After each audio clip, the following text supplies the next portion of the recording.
अभी हम डिस्कस करेंगे फ़िलासफ़ी का पास पेपर 2024। पहला क्वेश्चन हमारे पास है, outline Ghazali's journey from al kalam methods to philosophy and then to mysticism in the wider background of his recognition of the limits of reason. ठीक है, वो कहते हैं कि एक्सप्लेन करेंगे गज़ाली अल कलाम मेथड से फ़िलासफ़ी की तरफ कैसे गए और वहाँ से जो है वो मिस्टिसिज्म यानी सूफीज़म की तरफ कैसे गए। अल गज़ाली का इंट्रोडक्शन हम करें तो ये जो है al Ghazali he was one of the influential figures in Islamic history. ठीक है, इनकी जो कंट्रीब्यूशंस हैं उसको हम वेरियस डिसिप्लिन्स में याद करते हैं, इंक्लूडिंग थियोलॉजी, फ़िलासफ़ी, मिस्टिसिज्म। ठीक है, तो अपने इंटेलेक्चुअल जर्नी के स्टार्ट में ना अल गज़ाली जो होते हैं ना वो एक प्रोग्रेसिव अल कलाम अप्रोच मेथड पे चलते थे, यानी कि वो फ़िलासफ़ी को रिजेक्ट करते थे, जो है ना वो रिलीजियन टीचिंग्स पे चलते थे और फ़िलासफ़ी के क्रिटिसाइज थे। लेकिन बाद में जो है वो उन्होंने इनके दोनों के दरमियान एक बैलेंस क्रिएट करने की और फ़िलासफ़िकल थाट्स की तरफ जाने की कोशिश की। देखते हैं al kalam and the early theology engagement. Al kalam को अगर हम डेफिनेशन करें ना तो अल कलाम का मतलब होता है Islamic scholastic theology that defend and rationalize the Islamic beliefs and using dialectic reasoning को इस्तेमाल करके जब इस्लामिक बिलीफ्स को रैशनलाइज़ किया जाता है तो हम ये कहते हैं कि ये अल कलाम है। ठीक है, al Ghazali's involvement. Al Ghazali began his academic career जो है उन्होंने असल में अल कलाम में ही शुरू किया था। ठीक है, arguing with the key theological issues, defending आउटबुक्स, सुन्नी बिलीफ्स वगैरह को डिफेंड करने में।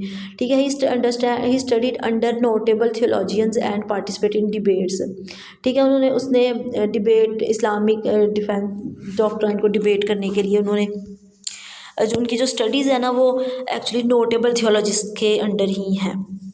ठीक है, recognition of reason's role in the stage al Ghazali recognized the importance of reason and logical argumentation establish the tenets of faith. इसी stage में जो है ना अल गज़ाली ने जो फेथ है उसको उसके मज़ीद एस्पेक्ट्स को स्टडी करने के लिए उन्होंने लॉजिकल रीजनिंग और लॉजिकल आर्गूमेंट्स को एडमायर करना शुरू किया। ठीक है, अब हम देखते हैं ट्रांजिशन टू फ़िलासफ़ी की तरफ अल गज़ाली किस तरह से आएगी। Engagement with philosophism. Al Ghazali का जो एक्सप्लोयर था with Greek philosophers including Aristotle, Ibn Sina and others, वो उन्होंने जो है ना इसके ज़रिए उन्होंने मेटाफिज़िक्स को डीपली अंडरस्टैंड किया, broader understanding of ethics and epistemology किया। उसके बाद they appreciated the use of reason. उन्होंने फ़िलासफ़िकल इंक्वायरी के अंदर जो रीज़न या रैशनल थिंकिंग है उसके यूज़ को अप्रिशिएट किया। ठीक है, इनकोहेरेंस द फ़िलासफ़र, उसके जो उनका जो मेजर वर्क है ना तहाफ़ुतुल फ़लसफ़ा, इनकोहेरेंस ऑफ द फ़िलासफ़र्स, ये एक रिप्रेजेंटेड टर्निंग पॉइंट है उनकी इंटेलेक्चुअल जर्नी में। इस बुक में उन्होंने फ़िलासफ़िकल जो असर्टेशंस हैं ऑफ टाइम, पर्टिकुलरली जो नेचर ऑफ गॉड के हवाले से उसको क्रिटिक किया। लेकिन वो he argues that the philosophers are often overstepped the, वो कहते हैं कि फ़िलासफ़र जो है ना वो रैशनल थिंकिंग या रीजंस को ओवर स्टेप्ड कर देते हैं। ठीक है, वो कहते हैं कि रीजनिंग जो है it's a good thing, rational thinking philosophy inquiry के अंदर, लेकिन जो है उसके लिए आपको क्या करना चाहिए कि इस्लामिक डॉक्ट्राइन को जो है ना वो वायलेट नहीं करना चाहिए। तो recognition of limits of reason यही है। अल गज़ाली जो है ना वो कहते हैं कि philosophy can provide valuable insight, वो प्रोवाइड आपको कर सकती है, लेकिन आपने जो है ना फिर भी अपनी रियलिटी ऑफ डिवाइन को ग्रैस्प नहीं करना। ठीक है, अब हम देखते हैं उनकी थर्ड मूव जो है मूव टुवर्ड्स मिस्टिसिज्म, सूफीज़म की तरफ। Spiritual quest for the truth following, उनकी जो फ़िलासफ़ी के ऊपर क्रिटिक थी, अल गज़ाली ने एक्सपीरियंस किया कि जो स्पिरिचुअल क्राइसिस उन्होंने अपने अंदर एक्सपीरियंस किया और leading the question effectiveness of rational inquiry. उन्होंने ये करने के लिए कि अल्लाह ताला के बारे में ट्रू नॉलेज लेने के लिए रैशनल इंक्वायरी की कितनी अहमियत है, उन्होंने जो है ना इसके ऊपर स्टडीज़ करना शुरू की। दिस क्राइसिस, ये जो क्राइसिस उनका आया था ये उनको सूफीज़म की तरफ ले गया। ठीक है, एम्बैरसिंग सूफीज़म, उनके जो लेटर वर्क हैं particularly इयाल उलमाल Deen, revival of the religious sciences, जो गज़ाली हैं वो सिंथेसाइज करती हैं इस्लामिक टीचिंग जो है उनको मिस्टिकल एक्सपीरियंसेस के साथ। ठीक है। He emphasise the importance of inner purification की उन्होंने इम्पोर्टेंस बयान की। Direct experience of God, the heart's role in perceiving truth. ठीक है। सूफीज़म उनके लिए ना एक मीन था for the limit, transcending the limit for the limit in the reason and the experience divine presence. यानी जब वो कहते थे ना कि रैशनल थिंकिंग की कोई लिमिट होनी चाहिए, आपको अपने डिवाइन जो अंडरस्टैंडिंग है, डिवाइन लिमिटेशंस है, उसको नहीं छोड़ना चाहिए, तो वो सूफीज़म की ही बात करती हैं। ठीक है। The role of intuition, al Ghazali poses that the true knowledge of God can not be achieved slowly through rational argument. वो कहते हैं अल्लाह ताला के बारे में नॉलेज है वो रैशनल आर्गुमेंट से नहीं लिया जा सकता, बल्कि इसके लिए इंट्यूशन जो है ना वो ज़रूरी है, इंट्यूशन ज़रूरी है। नेक्स्ट है recognition of the limits of reason. किस तरह जो है ना वो अल-गज़ाली रैशनल थिंकिंग को लिमिटाइज करती हैं। सबसे पहला है philosophical and theological synthesis. Al Ghazali's journey illustrate a synthesis of al kalam philosophy and mysticism. वो उसकी ना एक सिंथेसिस को उनकी जर्नी बयान करती है कि कैसे फ़िलासफ़ी मिस्टिसिज्म अल कलाम की जो है ना वो सिंथेसिस होती है। Revealing of holistic understanding of, वो नॉलेज की एक होलिस्टिक अंडरस्टैंडिंग देते हैं कि जो नॉलेज है वो डिपेंड करता है रीज़न के ऊपर भी और आपके जो एक्सपीरियंशियल फेथ है उसके ऊपर भी। ठीक है। उनके integration of reason and faith की बात करें तो वो इंटीग्रेशन करना चाहते हैं फेथ और रीज़न को, जो है ना वो कहते हैं कि there should be reason is essential for understanding certain aspects of Islamic doctrine. वो कहते हैं कि जो ठीक है कि आपको कुछ रियलिटी को समझने के लिए ना रैशनल रीजनिंग ज़रूरी है, लेकिन अल्लाह ताला जो है ना वो ही सजेस्ट कि अल्लाह ताला इज़ द अल्टीमेट रैशनैलिटी। ठीक है। वो कहता है कि रैशनैलिटी का जो एंड गोल है वो अल्लाह ताला ही है, वो सबसे बड़े रैशनल हैं। उसकी इनकी हम लेगेसी की बात करें तो इनकी जो लेगेसी है वो फ़िलासफ़ी और सूफ़ीज़म, इन्होंने एक इस्लाम के अंदर एक नया जो रेस नई एक डॉक्ट्राइन स्टार्ट किया जिसको हम सूफ़ीज़म के नाम से जानते हैं। ठीक है। नेक्स्ट क्वेश्चन हमारे पास है Aristotle's concept of eudaimonia is better than the modern consequential and deontological theories discuss with reference to recent ethical challenges. Ethics के हवाले से जो इसकी यूडोमिनिया का कॉन्सेप्ट था अरिस्टोटल का, वो कहते हैं उसको कंटेम्प्रेरी जो हमारे पास थेरीज़ हैं उनके साथ कंपेयर करें। सबसे पहले तो हम जो है ना वो यूडेमिया को डिस्कस करते हैं। डेफिनेशन ऑफ यूडेमिया को जो है ना हम ट्रांसलेट करते हैं एज हैप्पीनेस। ठीक है। It encompasses much more than momentary pleasure. ये मोमेंटरी प्लेयर नहीं होती, ये जो है ना अल्टीमेट जो हैप्पीनेस है वो है। जो अरिस्टोटल है उसके मुताबिक जो ultimate goal of human life है वो है रियलाइजेशन ऑफ पर्सनल पोटेंशियल। ठीक है। और अचीविंग ऑफ मीनिंगफुल लाइफ। तो ये जो है ना अचीविंग ऑफ मीनिंगफुल लाइफ इसी को यूडेमिनिया का नाम देता है। ठीक है। रोल ऑफ वर्चू, अरिस्टोटल ये कहता है कि यूडेमिनिया जो है ना वर्चू प्रैक्टिसिंग ऑफ वर्चूज़ के ज़रिए ही हासिल किया जा सकता है। वर्चूज़ क्या है? Which are disposition that enables individuals to act in accordance with reason. जब आप रैशनल थिंकिंग और रीज़न के मुताबिक अमल करते हो तो वो आपका वर्चू है। और वो कहता है कि यूडेमिनिया जो है वो सिर्फ वर्चू के ज़रिए हासिल किया जा सकता है। ठीक है। The doctrine of the mean, Aristotle's ethical framework is characterised by the doctrine of the mean wire virtue lies between two extremes. वो कहता है कि वर्चू जो है ना वो दो एक्सट्रीम्स पे होती हैं, या तो वो होती हैं एक्सेस पे या फिर डेफिशिएंसी। ठीक है। अब हम जो है ना इसको कॉन्सिक्वेशनलिज्म जो हमारे पास है उसके साथ कंपेयर करते हैं। कॉन्सिक्वेशनलिज्म का ओवरव्यू हम ले तो ये कहता है कि मोरालिटीज़ जो है ना अफेक्शन ये बेस्ड होती है उनके आउटकम्स के ऊपर। ठीक है। The most well known form is इसकी जो सबसे अहम फॉर्म है वो है यूटिलिटेरियनिज्म, यानी कि कोई एक्शन कितना आपके लिए फ़ायदेमंद है, कितनी आपको हैप्पीनेस देता है, ये डिस्क्राइब करता है जो है ना वो कि वो मॉरल होगा कि नहीं। क्रिटिक ऑफ कॉन्सिक्वेंशनलिज्म, इसके ऊपर क्रिटिक्स क्या है? Neglect of intent and character. Consequentialism के ऊपर क्रिटिसिज्म करने वाले ये कहते हैं कि ये मॉरली क्वेश्चनेबल एक्शंस को जस्टिफाई करता है, लेकिन जो है ना ये इंटेंट का करेक्टर्स को और जो है ना इंटेलेक्चुअल करेक्टर्स को ये रिजेक्ट कर देता है। ठीक है। अब हम देखते हैं reductionism. Introducing more complexity to mere collections, यानी कि बहुत बड़े कलेक्शन जो है ना कम्प्लेक्स मॉरल बिहेवियर उसको ये मेयर कलेक्शंस के अंदर just like benefits and harms के अंदर तो ये जब आप इतनी बड़े कॉन्सेप्ट को मेयर कैलकुलेशंस के ऊपर करेंगे तो देखेंगे तो इससे क्या होगा कि इससे जो overlooking of deeper aspects of human experience जो है वो फ्लोरिश करेगा। ठीक है, relevance to recent ethical challenges, ये कंटेम्प्रेरी एथिकल जो डायलेमा है सच एज डिबेट्स, इस तरह की जो डिबेट्स हैं ये पब्लिक हेल्थ पॉलिसीज़ और जो उसके ये जो है ना ये उसमें ये हमें हेल्प कर सकती हैं, ये उसको डिबेट करती है। Purely consequentialist approach may lead to harmful decisions. ठीक है, वो कहते हैं कि प्योरली कॉन्सिक्वेशनलिस्ट अप्रोच है तो हार्मफुल डिसीजंस को प्रमोट कर सकती है। नेक्स्ट हमारे पास है कंपैरिजन विद डेंटोलॉजी।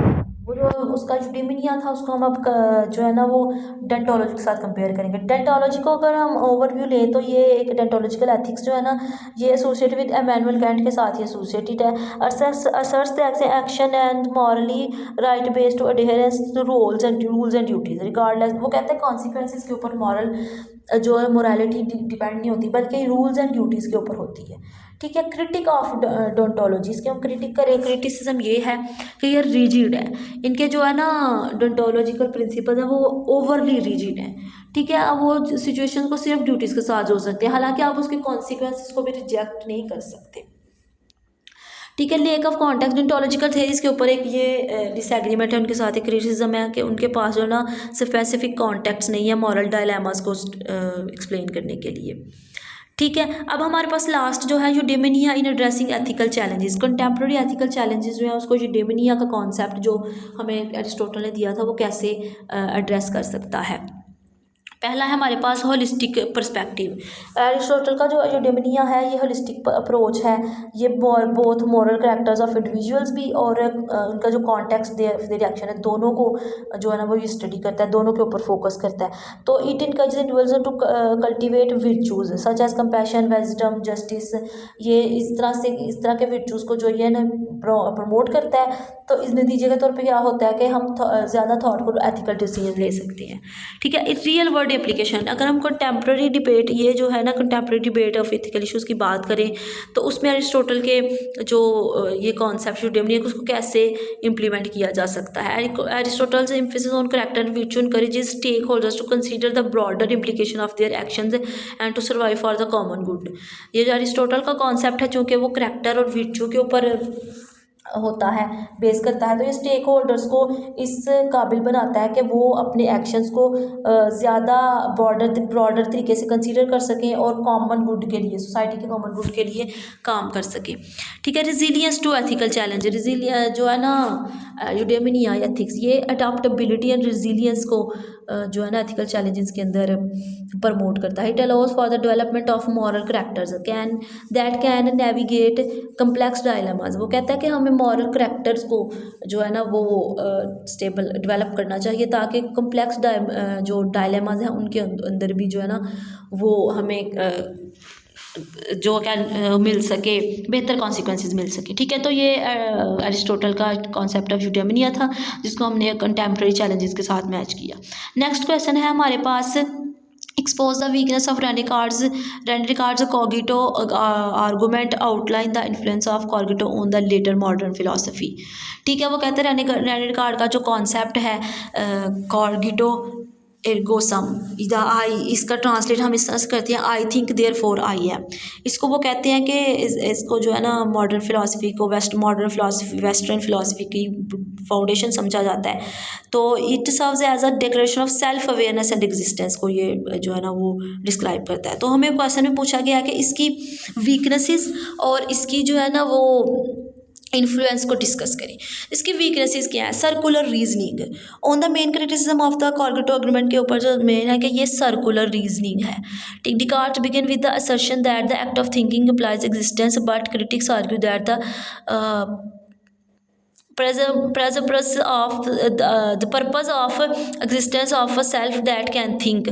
वो ये कहता है कि जो डिकार्ड है वो ये कहता है, वो जो फोकस करता है वो करता है इम्प्लाइज एग्जिस्टेंस के ऊपर, ठीक है। और क्रिटिक्स ये कहते हैं कि जो पर्पस ऑफ एग्जिस्टेंस है ऑफ सेल्फ, वो उस दैट कैन थिंक, यानी कि पर्पस ऑफ सेल्फ यही है कि आप जो सोच सकते हैं उसकी ही लाइफ पर जो एग्जिस्टेंस है वो पर्पसफुल है।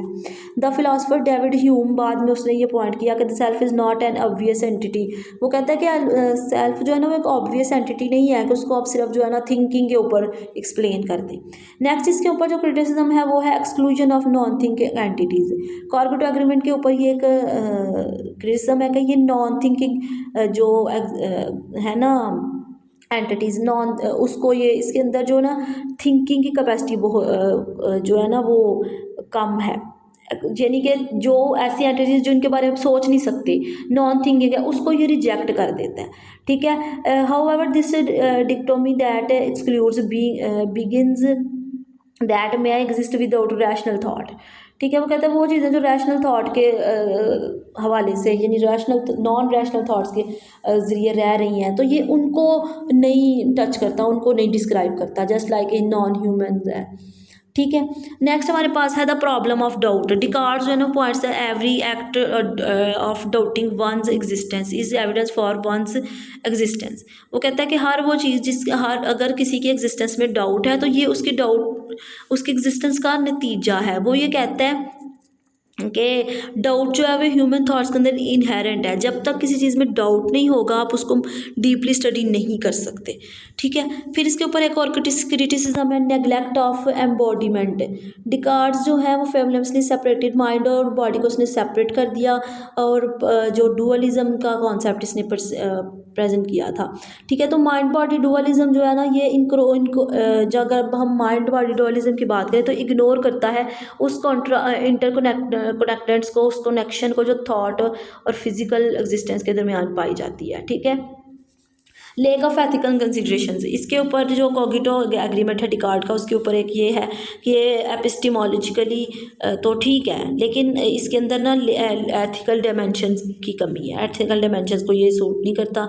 सिर्फ जब ये इंडिविजुअल थिंकर के ऊपर का बात करता है तो ये सोशल, रैशनल और एथिकल एस्पेक्ट्स को रिजेक्ट कर देता है जो कि ह्यूमन एग्जिस्टेंस के लिए ज़रूरी है, ठीक है। Influence on the cogito on later modern philosophy, हम देखते हैं कि लेटर मॉडर्न फिलासफी के ऊपर कॉगिटो का क्या असर है। फाउंडेशनल रोल इन रैशनलिज्म, तो ये रैशनलिज्म के अंदर जो है सबसे ज़्यादा इम्पोर्टेंट रोल इसी प्रिंसिपल का है। ये पूरे का पूरा फ्रेमवर्क रैशनलिस्ट थॉट्स को देता है, just like philosophers like Spinoza, ठीक है, लिब्जिंग ईटीसी, ठीक है। इम्पैक्ट ऑन एपिस्टेमोलॉजी, कॉग्निटो जो है आर्गूमेंट उसने एपिस्टेमोलॉजी के अंदर सर्टेन डिबेट्स को जन्म दिया है, तो प्रमोटिंग लेटर थिंकिंग को फिर इस लिहाज से उसने जन्म दिया है। Empiricist like John Locke and David Hume reached against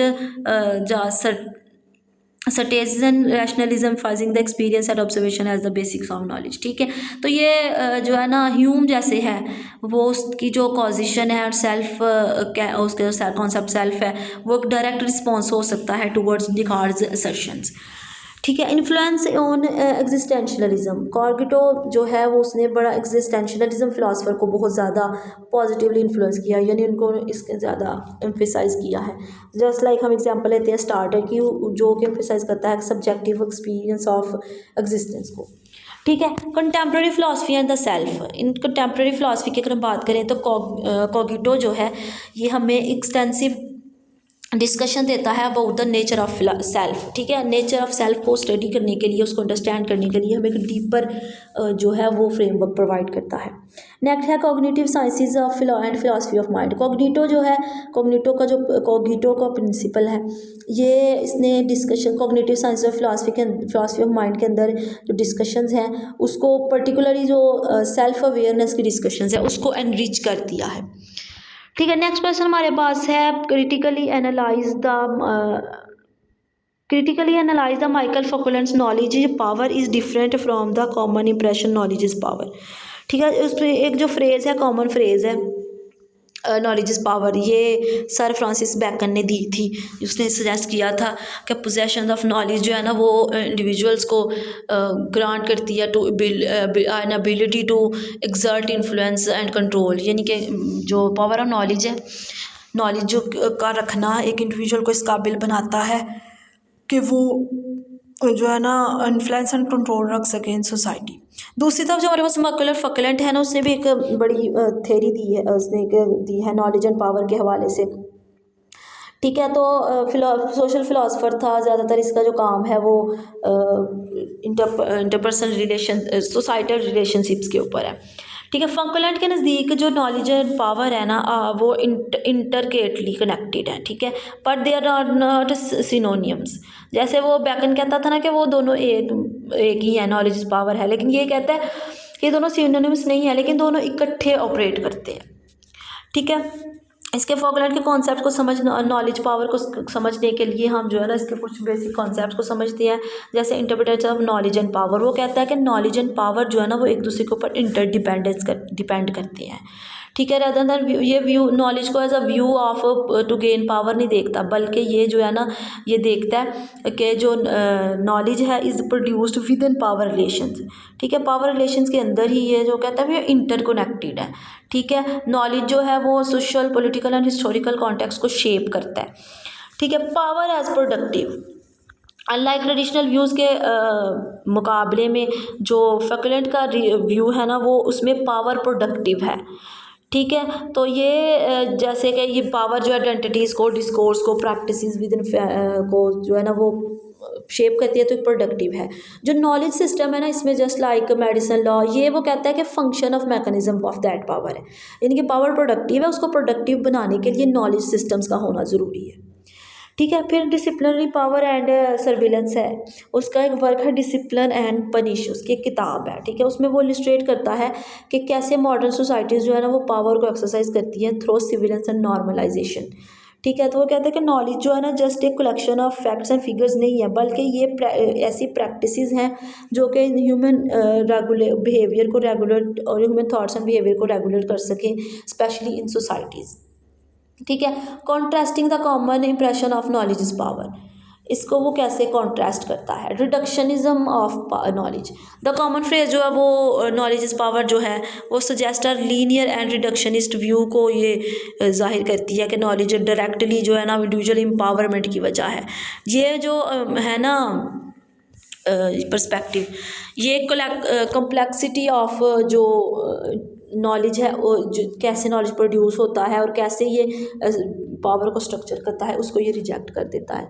ठीक है, subjectivity and agency, the simplicity of notion, जो नॉलेज एंड पावर इसकी जो सिंप्लिसिटी है, ये जो सब्जेक्ट जो है ना knowledge, acquiring knowledge automatically leads to the agency and however Foucault challenge this illustrating how individuals are often subjects to power. वो ये कहता है कि ये जो है ना फेज के नॉलेज इज पावर, ये सब्जेक्टिविटी ऑफ पावर को डिस्कस नहीं करता। ठीक है, ये जो है ना नॉलेज को इस तरह से लेता है कि नॉलेज जो है ना वो पावर को शेप करता है, नॉलेज पावर को शेप नहीं करता, बल्कि नॉलेज इंडिविजुअल आइडेंटिटीज़ को, बिलीव्स को शेप करता है। ठीक है, अब हम देखते हैं कि complexity of truth and authority, Foucault's का जो कॉन्सेप्ट है ना पावर नॉलेज का, ये complicates the notion of truth as some that can be asserted और होल्ड बाय इंडिविजुअल्स। ठीक है, वो ट्रूथ के ऊपर जो है ना उन नोशन के ऊपर कम्प्लिकेट करता है। अब हम देखते हैं कि फैकल्ट की जो नॉलेज पावर फ्रेमवर्क है उसको इम्प्लीकेशन उसकी कहाँ पे है। क्रिटिकल एग्जामिनेशन को हम देखें तो क्रिटिकल एग्जामिनेशन ऑफ डिस्कोर्स है, जो हमारे पास फैकल्ट है उस वो डिस्कोर्स के क्रिटिकल एग्जामिनेशन को विद इन डोमिनेट सोसाइटी, जो डिस्कोर्स है ना वो हम कहते हैं जो सोसाइटी को डोमिनेट कर रहा है, उसकी क्रिटिकल एग्जामिनेशन को जो है ना वो इंश्योर करता है। By recognising the knowledge is intertwined with power, individuals can better understand the mechanism through which certain narratives are legitimated with others are silenced, while others are silenced।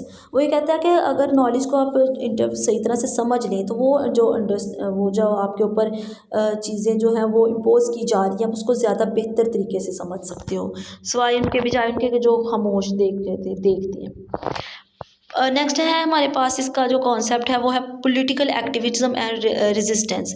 फैकल्ट्स framework also open avenues for resistance against oppressive power structure. वो कहते हैं oppressive power structures के जो है ना resistance provide करता है, जो इसका फैकुलेंट का कॉन्सेप्ट ऑफ नॉलेज का पावर है।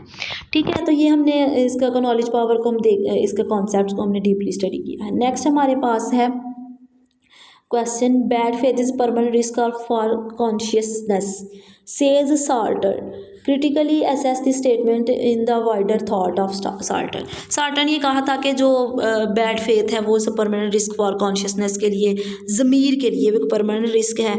तो इसको जो है ना आप डिस्क्राइब करें। सबसे पहले जो है ना इसको हम देखते हैं, जॉन पॉल साल्टर जो है ना ये एक एग्जिस्टेंशियल फिलासफर है।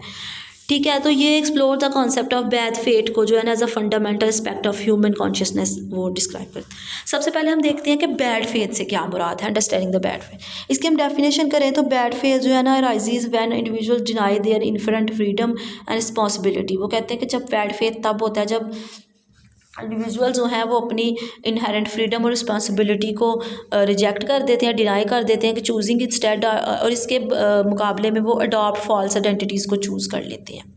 ठीक है, फिर इसको समझने के लिए हम existential freedom for Sartre consciousness is a characterized by radical freedom. वो कहता है कि कॉन्शियसनेस जो है ना वो रेडिकल फ्रीडम से ही शेप होती है। ठीक है, अब हम देखते हैं permanent risk of bad faith, every day choices and social conditioning. इनके परमानेंट रिस्क जो है बैड फेथ के लिए क्या है। Sartre suggest the bad faith is not merely a flaw in character. वो कहता है कि बैड फेथ जो है ना वो सिर्फ करेक्टर में फ्लॉ नहीं आ रहा, बल्कि वो जो है ना ये एक perceptive aspect of human existence बन जाता है। एवरीडे लाइफ में पीपल लोग क्या करते हैं कि वो फिर एवरीडे जो सोशल कंडीशंस हैं उसमें वो बैड फेथ का शिकार हो जाते हैं। ठीक है, फिर एग्जिस्टेंशियल एंजाइटी है, स्केप है। जो बैड फेथ है ना वो जो लोगों की रिकग्निशन ऑफ वंस फ्रीडम है वो एग्जिस्टेंशियल आइडेंटिटी एंजाइटी को प्रमोट करता है। जो बैड फेथ है, एग्जिस्टेंशियल एंजाइटी से मुराद state of discomfort stemming from the realization that one is responsible creating their essence through choices. वो यानी कि ये जो एसेंशियल एंजाइटी है ना एक ऐसी सिचुएशन, एक ऐसी स्टेट है जिसमें इस चीज़ की डिस्कम्फर्ट हो कि कोई जो है वो आपकी ज़िंदगी के असेंस को अपनी चॉइस के मुताबिक क्रिएट करने की सलाहियत रखता है। इस एंजाइटी से बचने के लिए इंडिविजुअल जो है ना दे में रिट्रेट टू बैड फेथ। ठीक है, अब हम बात करते हैं बैड फेथ एंड ऑथेंटिसिटी की। Authenticity as a antidote. Sartre के मुताबिक बैड फेथ का जो एंटीडोट है वो है authenticity, the mode of being that involves embracing one's freedom and taking responsibility for one's choice. जब लोग अपनी ज़िंदगी के अपनी जो फ्रीडम है, फ्रीडम ऑफ थिंक एंड और जो रिस्पॉन्सिबिलिटी को अपनी चॉइस से अडॉप्ट करेंगे तो ये होगा ऑथेंटिसिटी। और इसी से जो है ना वो ऑथेंटिसिटी जो है वो बैड फेथ का एंटीडोट है, इससे बैड फेथ ख़त्म हो जाता है। ठीक है, इंटरपर्सनल रिलेशंस की बात करें कि सार्टर का जो कॉन्सेप्ट ऑफ द अदर्स है is a crucial understanding bad faith in the context of interpersonal relationship. वो इंटरपर्सनल रिलेशनशिप्स के नज़दीक कॉन्टेक्स्ट में बैड फेथ को अंडरस्टैंड करने में मदद देता है। ठीक है, अब हम देखते हैं critic of the notion of permanent risk. ये परमानेंट रिस्क है, अगर कोई नोशन है कि बैड फेथ परमानेंट रिस्क होता है, उसको हम कैसे क्रिटिसाइज़ कर सकते हैं। सबसे पहले है रियलिज्म वर्सेस आइडियलिज्म। जो है ना Sartre emphasize the persistent risk of bad faith को जो है ना एम्फेसाइज करता है। He could argue that his framework में overlook the potential for genuine encounters and authentic relationship को जो है ना उसके लिए एक लेजिटिमेट रिस्क हो सकता है। ठीक है, नेक्स्ट हमारे पास है part two self actualisation. Critics ये कहते हैं कि स्टार्कर के जो बिलीक है टुवर्ड्स उसका जो पर्सपेक्टिव है टुवर्ड्स ह्यूमन एग्जिस्टेंस ये ना पेसिमिस्टिक है। ठीक है, पेसिमिस्टिक्स है और ये सेल्फ रियलाइजेशन, सेल्फ एक्चुअलाइजेशन और ऑथेंटिक रिलेशनशिप्स को प्रमोट करता है। ठीक है, तो ये स्टार्कर का जो bad faith is a permanent risk for consciousness उसको हमने जो है ना डिस्कस किया है। नेक्स्ट क्वेश्चन हमारे पास है bad faith is a permanent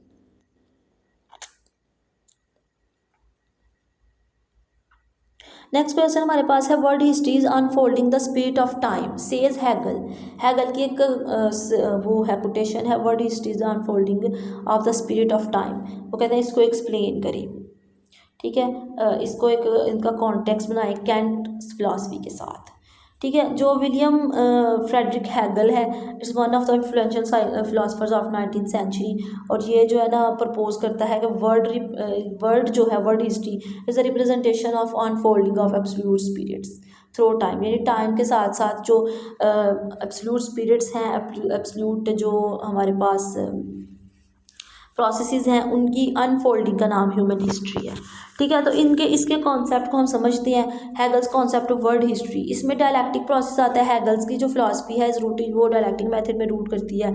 each posits that the progress occurs through contradiction and their resolutions.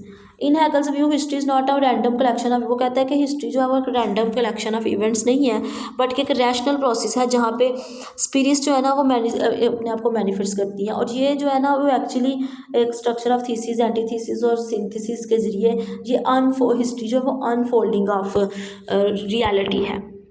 ठीक है, फिर इसमें द रोल ऑफ स्पिरिट आ जाता है। Hegelian spirit is a dynamic self realizing entity that unfolding a spirit is evidence in various historical approaches.